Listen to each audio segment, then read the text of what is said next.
Friends and enemies, attendees of TechMids 2022.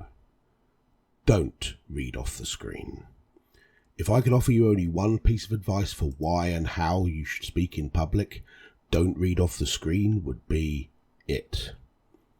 Reading out your slides is guaranteed to make your talk boring, whereas the rest of my advice has no basis in fact other than my own experience and the million great people who gave me thoughts on Twitter.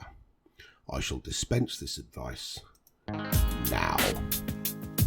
Every meetup in every town is crying out for speakers, and your voice is valuable. Tell people your story. The way you see things is unique, just like everybody else. And everyone gets nervous about speaking sometimes. Anyone claiming that they don't is either lying or trying to sell you something. If you're nervous, consider that it's a mark of wanting to do a good job. Don't start by planning what you want to say. Plan what you want people to hear. Then work backwards from there to find out what to say to make that happen. You can do this. The audience are on your side. Find your own style. Take bits and pieces from others and make them something of your own. Slow down. Breathe. You're going faster than it feels like you are. Pee beforehand. If you have a trouser fly, check it. If someone tells you why you should speak, take their words with a pinch of salt, me included. If they tell you how to speak, take 2 pinches. But small tips are born of someone else's bad experience. When they say to use a lapel mic, or drink water, or to have a backup, then listen. They had their bad day so that you don't have to. Don't put up with rambling opinions from questioners. If they have a comment rather than a question, then they should have applied to do a talk themselves. You were asked to be here. Be proud of that. Practice, and then practice again and again. If you think you've rehearsed enough, you haven't.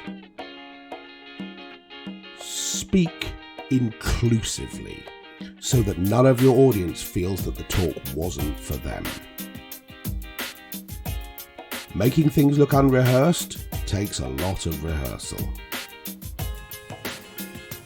Some people script their talks, some people don't. Whether you prefer bullet points or a soliloquy is up to you.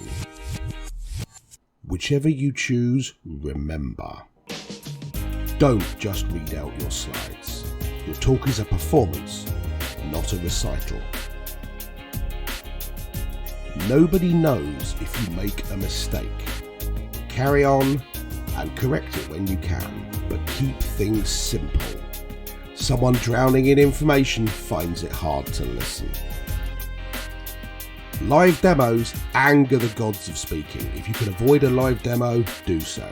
Record it in advance or prep it so it looks live. No one minds at all. Don't do a talk only once. Acting can be useful if that's the style you like. Improv classes, stage presence, how you stand, what you do with your hands, all this can be taught. But put your shoulders back and you've got about half of it. Carry your own HDMI adapter. Have a backup copy of your talk.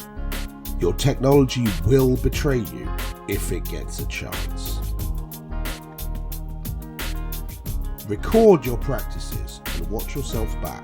It can be a humbling experience, but you are your own best teacher if you're willing to listen.